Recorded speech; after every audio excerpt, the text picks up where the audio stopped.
नमस्कार दोस्तों, स्वागत है आपका स्टडी फॉर सिविल सर्विसेज में। बिहार की सभी परीक्षाओं के लिए बिहार का कंप्लीट कॉम्प्रिहेंसिव लेटेस्ट ट्रेंड और पैटर्न के हिसाब से कंप्लीटली रिवाइज्ड और अपडेटेड बिहार का करंट अफेयर है ये।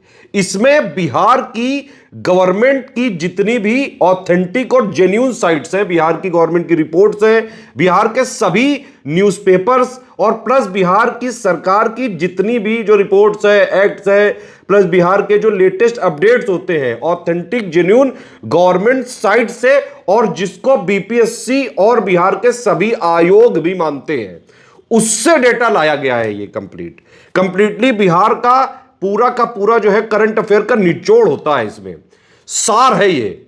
ठीक है, इसको पूरा देखेंगे तो बिहार की सभी प्रतियोगी परीक्षाओं की तैयारी के लिए जहां पे आपको बिहार का करंट अफेयर जरूरी होता है, उसके लिए वीडियो काम आ जाएगा।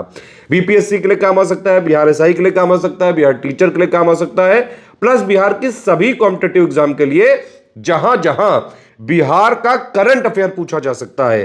कंप्लीट कॉम्प्रिहेंसिव पापा वीडियो है ये। ठीक है, बीपीएससी के लिए इंटीग्रेटेड तैयारी करने के लिए 70th बीपीएससी की इंटीग्रेटेड तैयारी करने के लिए प्री और मेंस की सब कुछ वन स्टॉप डेस्टिनेशन के साथ, मतलब पूरा जो है डेली आंसर राइटिंग प्रैक्टिस भी होगी, डेली आपकी प्रीलिम्स की प्रैक्टिस भी होगी, पूरा स्टडी मटेरियल दिया जाएगा, सारे डाउट क्लियर किए जाएंगे, मॉडल आंसर दिया जाएगा, पूरा आंसर राइटिंग फीडबैक दिया जाएगा, सारा सब कुछ एक जगह है। बीपीएससी की पूरी शुरुआत से सिलेक्शन तक की तैयारी करने के लिए स्टडी फॉर सिविल सर्विसेज के ग्रुप चलाए जा रहे हैं, आप उनको ज्वाइन कर सकते हैं और बीपीएससी की प्री और मेंस की पूरी हिंदी मीडियम और इंग्लिश मीडियम की तैयारी एक ही जगह कर सकते हैं स्टडी फॉर सिविल सर्विसेज के साथ। इस वाले वीडियो में पिछले महीने का बिहार का कंप्लीट कॉम्प्रिहेंसिव करंट अफेयर है।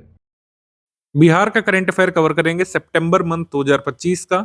सितंबर 2025 Bihar special current affair bilingual format में डिस्कस करेंगे और सबसे हाईलाइटेड न्यूज़ अब कवर पेज पे ही दी रहती हैं, एटलीस्ट इनको जरूर आपको देखना चाहिए हर कह सकते हैं मंथ में।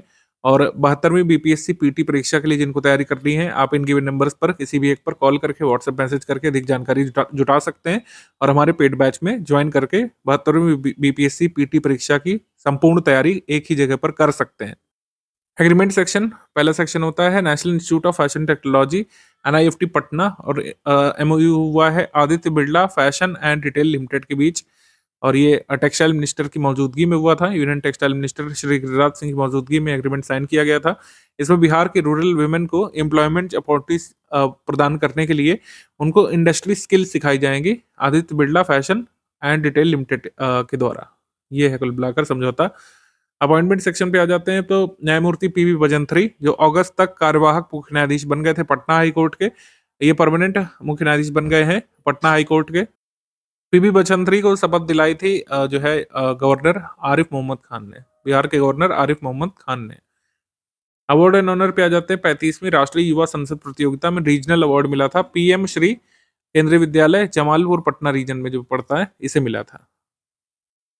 अवार्डीज को सम्मानित किया गया था बांसुरी स्वराज मेंबर ऑफ पार्लियामेंट है इनके द्वारा। ठीक है, आगे बढ़ते हैं हम लोग।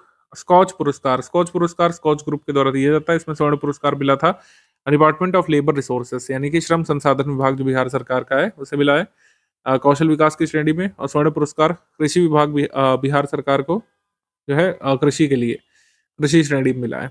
2 विभाग सम्मानित किए गए थे, एक श्रम संसाधन विभाग और एक कृषि विभाग बिहार का, इनको गोल्ड अवार्ड मिला था दोनों को। आगे स्कीम्स कैंपेन इनिशिएटिव में गुरु शिष्य परंपरा योजना कला एवं कला संस्कृति और युवा विभाग जो है बिहार का उसने अनाउंस किया है। मुख्यमंत्री जी की अध्यक्षता में मंत्रिमंडल ने गुरु शिष्य परंपरा को मंजूर कर दिया है।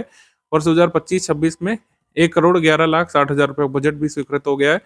इसके तहत क्या है कि जो विलुप्त प्राय आर्ट है, जो कई सारी ऐसी विधाएं हैं जो कि अब बिल्कुल खत्म है, इंडेंजर्ड आर्ट फॉर्म्स है, ट्रेडिशनल आर्ट और जो स्किल्स हैं उसको सिखाया जाएगा। जैसे कोई बहुत पुराना सा वाद्य यंत्र बजाना या फिर कोई ऐसा स्पोर्ट्स है या फिर अलग तरीके की स्किल है राइटिंग की या वीविंग की, तो एक गुरु जो है अपने साथ 8 शिष्यों को या 8 चेलों को रख सकता है और जो है गुरु को रिम्यूनरेशन मिलेगा। Schemes provide 15,000 per month for gurus and 7,500 to accompanist and 3,000 per month to disciples.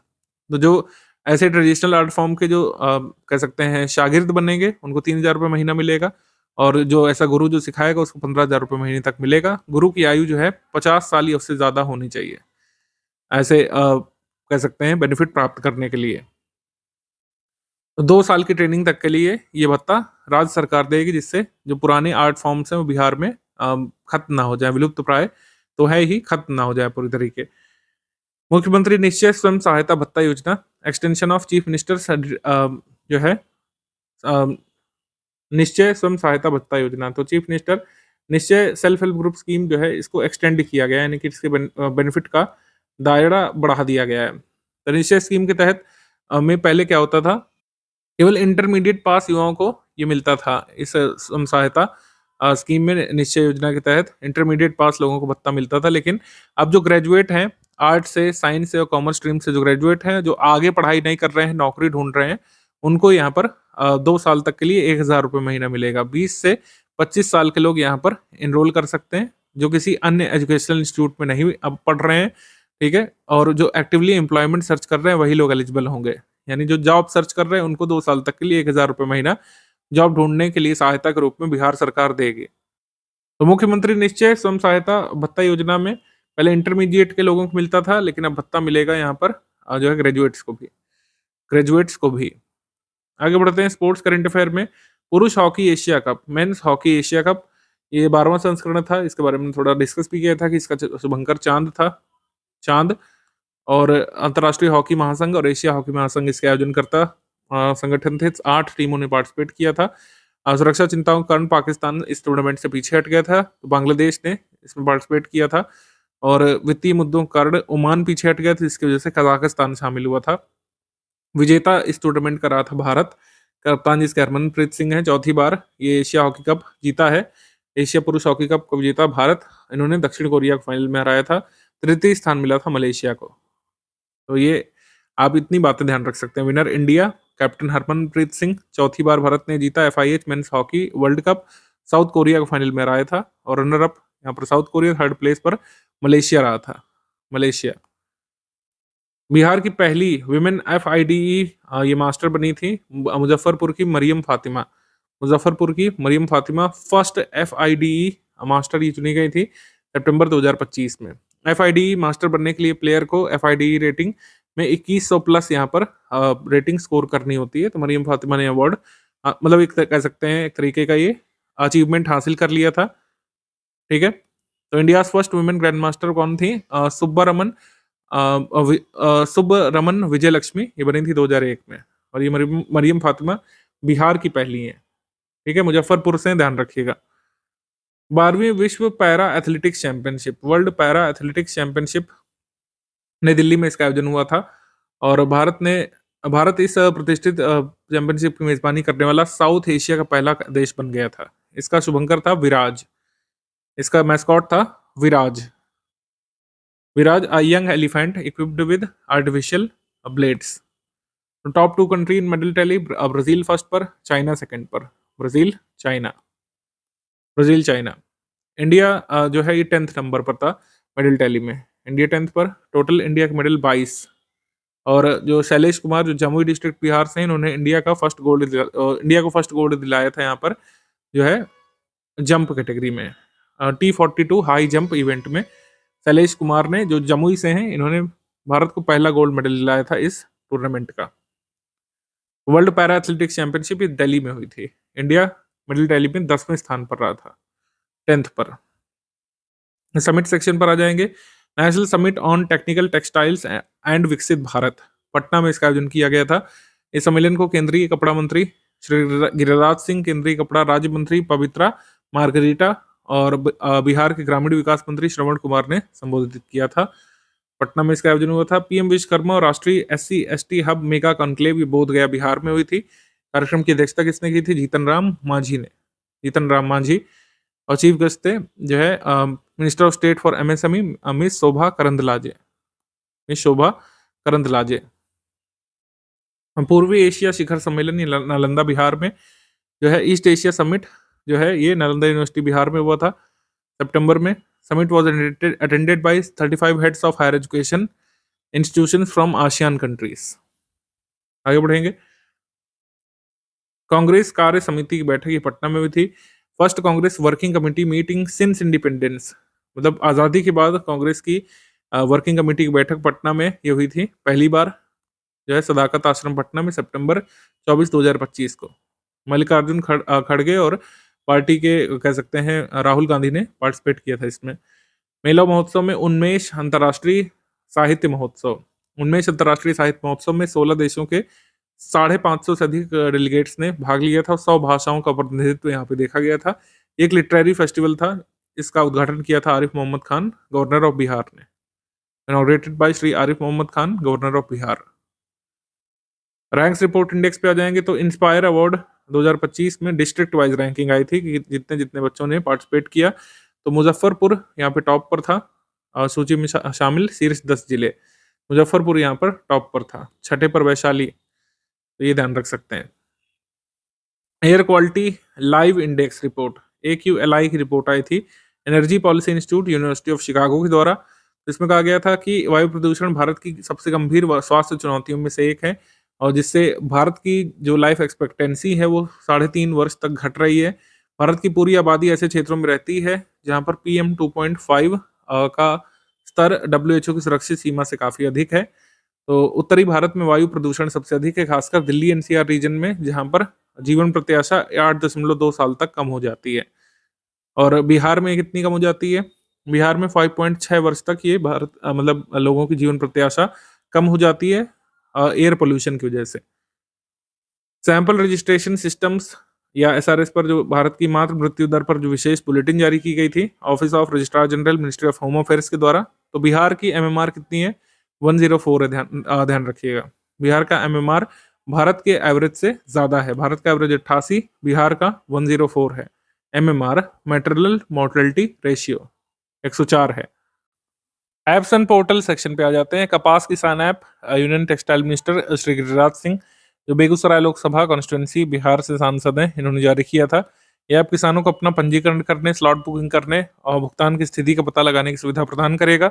इससे जो कपास किसानों से डायरेक्टली खरीदा जाता है तो उसमें ट्रांसपेरेंसी इंश्योर की जा सके उनकी खरीद में। ठीक है, तो ये है कुल मिलाकर के। इस ऐप को किसने डेवलप किया? कॉटन कॉर्पोरेशन ऑफ इंडिया, जो मिनिस्ट्री ऑफ टेक्सटाइल्स के अंतर्गत काम करता है। कॉटन कॉर्पोरेशन ऑफ इंडिया का हेडक्वार्टर कहाँ पे है, ये आप जल्दी से कमेंट सेक्शन में लिख करके बताएंगे। तो पहला यहाँ पर MCQ है, इसमें पहला स्टेटमेंट है कि उच्चतम न्यायालय के न्यायमूर्ति सूर्यकांत जयमला बागची की खंडपीठ ने बिहार में जो SIR हो रहा था, जिस पर काफी बवाल भी हुआ था, उन्होंने ऑर्डर किया था कि आधार कार्ड को जो है 12वें वैलिड डॉक्यूमेंट के रूप में इंक्लूड किया जाए बिहार के स्पेशल इंटेंसिव रिव्यू में। अगर किसी ने SIR फॉर्म भरा है जहाँ जहाँ पर स्टेट में चल रहा है, तो आपको पता है कि आधार कार्ड जो है ये वैलिड डॉक्यूमेंट पहचान पत्र के रूप में मान्य नहीं है। आपको पासपोर्ट, ड्राइविंग लाइसेंस, किसी गजेटेड ऑफिसर द्वारा साइन किया हुआ लेटर चाहिए या फिर कोई अन्य ID चाहिए, शस्त्र लाइसेंस हो सकता है, ऐसी ID चाहिए। ठीक है, ये आधार कार्ड को मान्य नहीं कर रहे थे, लेकिन जो है उच्चतम न्यायालय ने फाइनली कहा कि यहाँ पर SIR में बिहार में आधार कार्ड को 12th वैलिड डॉक्यूमेंट के रूप में मान्य किया जाए। चीफ मिनिस्टर योगी मतलब ये नीतीश कुमार जी ने न्यू बिल्डिंग इनॉग्रेट की थी स्टेट डिजास्टर रिस्पांस फोर्स की बिहटा पटना में। ठीक है, new building of state disaster response force battalion के हेडक्वार्टर में नई बिल्डिंग का उद्घाटन किया था नीतीश कुमार जी ने, ये सही। फिर है सम्राट चौधरी जो उप मुख्यमंत्री हैं, इन्होंने जो है फ्लैग ऑफ किया था साइंस एग्जीबिशन बस को पटना प्लेनेटेरियम से। तो ये रॉन्ग है, इसको नीतीश कुमार ने फ्लैग ऑफ किया था। आंसर यहाँ पर हो जाएगा 1 and 2 only correct, 1 and 2 only यहाँ पे करेक्ट है। थर्ड भी नीतीश कुमार जी ने किया था। साइंस एग्जीबिशन बस को हरी झंडी दिखाई थी नीतीश कुमार जी ने। आगे बढ़ेंगे। 15 सितंबर 2025 को निम्नलिखित में से किसने बिहार में उड़ान योजना के तहत पूर्णिया एयरपोर्ट के नए सिविल इनक्लेव में अंतरिम टर्मिनल भवन का उद्घाटन किया था? नरेंद्र मोदी जी ने इसका उद्घाटन किया था, ये यहाँ पे सही है। और इंडिगो फ्लाइट्स ने यहाँ पर ऑपरेशन शुरू किया था पूर्णिया एयरपोर्ट में। पूर्णिया एयरपोर्ट जो बना है उड़े देश का आम नागरिक उड़ान स्कीम के तहत बना है। 2 सितंबर 2025 को निम्नलिखित में से किसने बिहार राज्य जीविका निधि साख सहकारी संघ लिमिटेड का उद्घाटन किया था? तो इसका उद्घाटन भी किया था नरेंद्र मोदी जी ने वीडियो कॉन्फ्रेंसिंग के माध्यम से, जो है बिहार राज्य जीविका निधि साख सहकारी लिमिटेड का उद्घाटन किया था। आंसर यहाँ पर डी हो जाएगा। आगे प्रश्न, निम्नलिखित में से कौन सा कथन यहाँ पे रॉन्ग है? प्रधानमंत्री शेरिंग तोब्गे ने पवित्र महाबोधि मंदिर बोध गया का दौरा किया था। नेपाल के जो प्रधानमंत्री हैं, ये रॉन्ग स्टेटमेंट है क्योंकि शेरिंग तोब्गे तो भूटान के प्रधानमंत्री हैं, ठीक है, भूटानीज प्राइम मिनिस्टर हैं। पहला स्टेटमेंट यहाँ पर रॉन्ग हो गया। फिर है कि प्रधानमंत्री मोदी जी ने पूर्णिया में मखाना बोर्ड का उद्घाटन किया था, ये सही है। Narendra Modi had inaugurated makhana board in Purnia, Bihar, ये सही है। आगे है बिहार के बक्सर जिले में स्थित गोकुल जलाशय और पश्चिम चंपारण जिले के उदयपुर झील को रामसर साइट का दर्जा प्रदान किया गया था। सितंबर तक भारत के रामसर साइट कितने हो गए? 93 टिल सितंबर 2025। याद रख सकते हैं, ये संख्या बढ़ेगी तो आगे हम अपडेट करेंगे। ये सही है और बिहार के लिए ध्यान भी रखिएगा इसको, ये एग्जाम में आ सकता है। तो हमारा आंसर सही हो जाएगा, इसमें इनकरेक्ट हो जाएगा only one, incorrect only one, केवल एक। आगे बढ़ेंगे। बिहार मखाना बोर्ड की घोषणा केंद्रीय वित्त मंत्री निर्मला सीतारमण जी ने 2025-26 के आम बजट में की थी सबसे पहले। आगे बढ़ते हैं हम लोग। 19 सितंबर 2025 को बिहार राज्य महिला आयोग ने अपनी स्थापना का कौन सा दिवस मनाया था?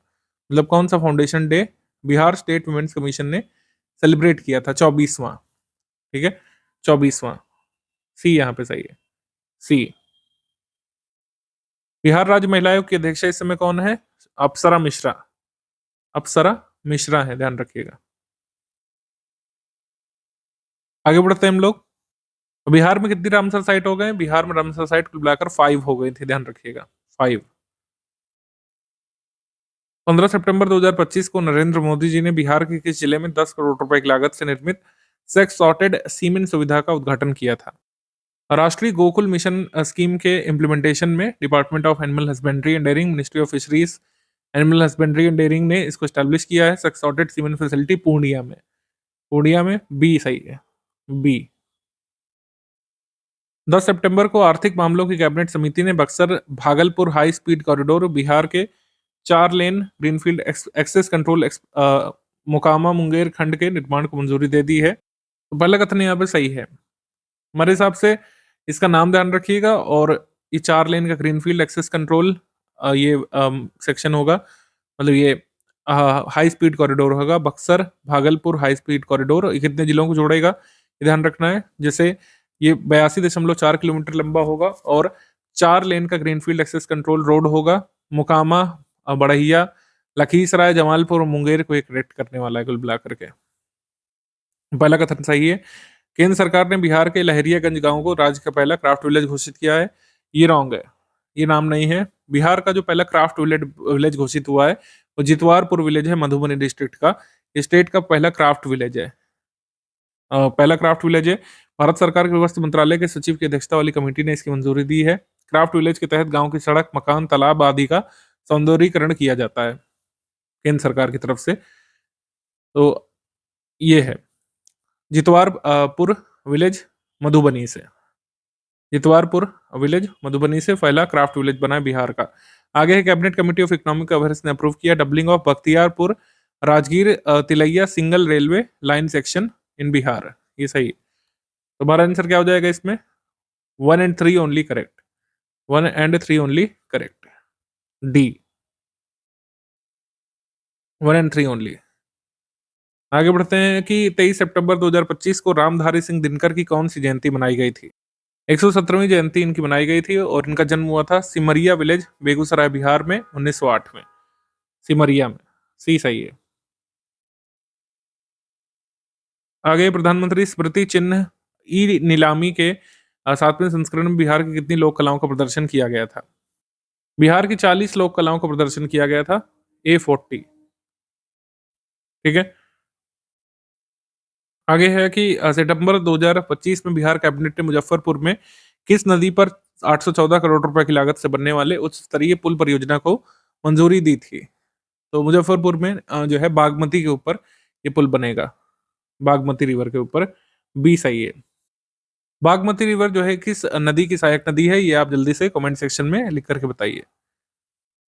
11 सितंबर 2025 को निम्नलिखित में से किसने पटना में कृषि और प्रसंस्कृत खाद्य उत्पाद निर्यात विकास प्राधिकरण यानी एपीडा के पहले कार्यालय का उद्घाटन किया है? ये बहुत जरूरी है, इसको स्टार मार्क करिए क्योंकि ये आपके एग्जाम में लगभग आने की उम्मीद है ही कि ये तो एग्जाम में क्वेश्चन आएगा ही आएगा अगर बिहार करंट अफेयर से क्वेश्चन बनेगा। आपसे उल्टा क्वेश्चन पूछ सकते हैं कि एपीडा का कार्यालय बिहार में कहाँ पे खोला गया है? तो पटना में। ठीक है, पटना में खोला गया है। इनॉग्रेशन किसके द्वारा हुआ था? ये अगर आ जाए तो पीयूष गोयल जी के द्वारा। बी सही है। बी यहाँ पे सही कथन है। बिहार सरकार ने पटना के किस शहर में 10 एकड़ भूमि पर तिरुपति मंदिर बनाने की घोषणा की थी?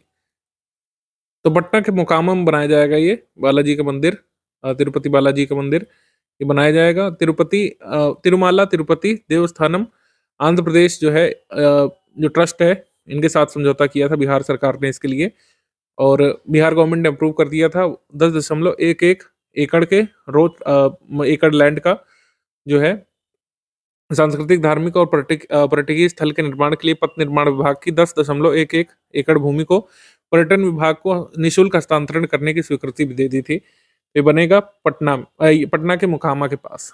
ठीक है।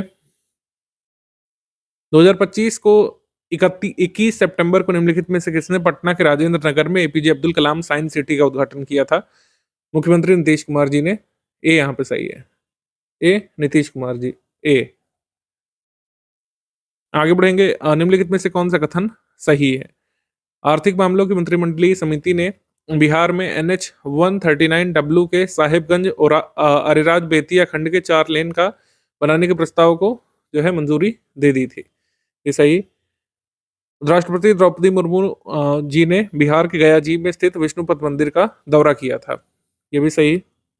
और थर्ड स्टेटमेंट है, केंद्र सरकार द्वारा सांसदों के अपने क्षेत्र में विकास कार्यों के लिए प्रदान की जाने वाली जो सांसद निधि है, MP लेड फंड जो है, उसको सबसे कम खर्च करने के मामले में, मतलब सबसे कम पैसा इसके खर्च करने के मामले में जो है कौन से लोकसभा सांसद है? सुदामा प्रसाद जो MP है आरा से। यहाँ पर अररिया दिया हुआ है तो ये रॉन्ग हो जाएगा। आरा के जो सुदामा प्रसाद सांसद हैं, पैसे को सबसे खर्च करने में सबसे निचले स्थान पर है, यानी कि MP लेड फंड का सबसे कम पैसा इन्होंने अपने क्षेत्र में, अपनी कॉन्स्टिट्यूएंसी में खर्च किया है। तो आंसर यहाँ पर सही हो जाएगा 1 and 2 only correct. 1 and 2 only correct. हम लोग आगे बढ़ेंगे। 5 सितंबर 2025 को पटना के जो है किस प्रखंड में ऋषिकेश के प्रसिद्ध लक्ष्मण झूला की तर्ज पर केबल सस्पेंशन ब्रिज का उद्घाटन किया गया था? ऋषिकेश में जैसे लक्ष्मण झूला बनाया है उसके तर्ज पर जो है पुनपुन प्रखंड में जो है ये झूला लगाया गया है, केबल सस्पेंशन ब्रिज लगाया गया कुल मिलाकर के। सी सही है। आगे प्रश्न है कि 29 अगस्त 2025 को केंद्रीय विद्यालयों के लिए 35वीं राष्ट्रीय युवा सांसद प्रतियोगिता 2024-25 में क्षेत्रीय विजेता का पुरस्कार बिहार के कितने PM श्री केवी विद्यालयों को प्रदान किया गया था? युवा सांसद प्रतियोगिता में क्षेत्रीय विजेता पुरस्कार दिया गया था केवल एक केवी को, वही जमालपुर को। ठीक है। पटना रीजन में PM श्री केंद्रीय विद्यालय, तो जमालपुर रीजन है, इसको मिला था पुरस्कार। 1 यहाँ पे सही है। 20 सितंबर 2025 को निम्नलिखित में से किसने बिहार के सारण जिले में विश्व का सबसे बड़ा आई सेंटर अखंड ज्योति आई हॉस्पिटल बनने का शिलान्यास किया था?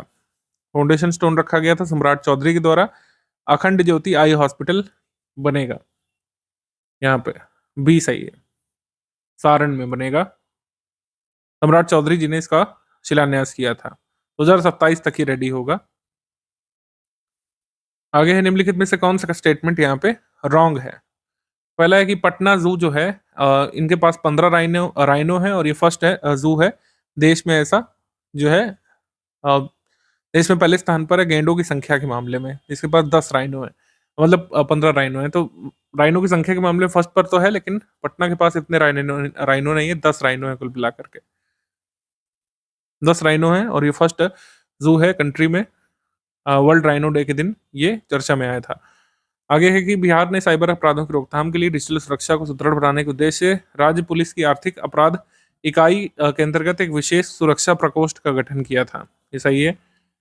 और श्रम संसाधन विभाग ने न्यूनतम मजदूरी दर को वृद्धि के लिए अधिसूचित किया था। ये सही। हमारा आंसर क्या हो जाएगा? इनकरेक्ट स्टेटमेंट यहाँ पर हो जाएगा ओनली